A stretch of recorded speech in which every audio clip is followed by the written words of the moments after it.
बहुचर्चित सनाखान हत्या प्रकरणामध्ये 4 महिने झाले अजून मृतदेह मिळाला नाही। मात्र पोलिसांनी सुद्धा हार मानलेली नाही। त्यावर नवनवीन जे आहे तपास कसा करता येईल, मृतदेह मिळवला नाही तरी त्याचे पुरावे कसे गोळा करता येईल यासाठी प्रयत्न सुरू आहे। यावर बोलण्यासाठी आपल्यासोबत डीसीपी मदने सर आहे। सर, काय नवीन आता तुम्ही शोधलेला आहे जेणेकरून आता या प्रकरणामध्ये एक जो म्हणून आपण इलेक्ट्रॉनिक पुरावे त्याला म्हणता येईल?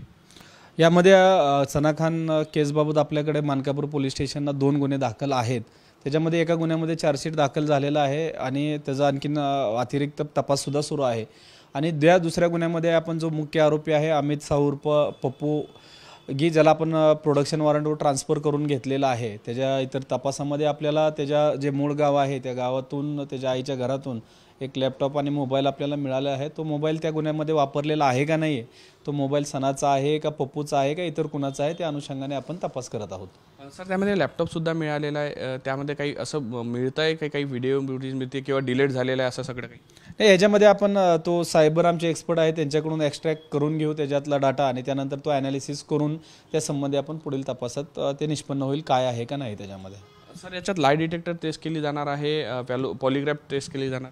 ह्याच्यामध्ये आपण पूर्वीसुद्धा ॲप्लिकेशन दिलेलं होतं। पूर्वी कोर्टात हिअरिंग झाल्यानंतर ते फेटाळलं आलं होतं। आपण पुन्हा एकदा आरोपीची कन्सेंट घेऊन ते पुटअप करत आहोत। ते कोर्ट ज्यावेळेस डिसिजन देईल त्याच्यावर संबंधी हिअरिंग झाल्यानंतर त्यानंतर पुढील गोष्टी होतील। नक्कीच आता कोर्टाची जी आहे परवानगी मिळेल त्यानंतर जे आहे लाय डिटेक्टर टेस्ट केली जाणार आहे। त्यामुळे आता इलेक्ट्रॉनिक पुराव्यातून जर काही मिळालं तर त्यामध्ये आणखी खुलासे होऊ शकतो अशी माहिती जी आहे डीसीपी राहुल मदने यांनी आपल्याला दिली आहे। व्हिडिओ जर्नलिस्ट सौरभ भोलेसह पराग डोबळे, साम टीव्ही न्यूज, नागपूर।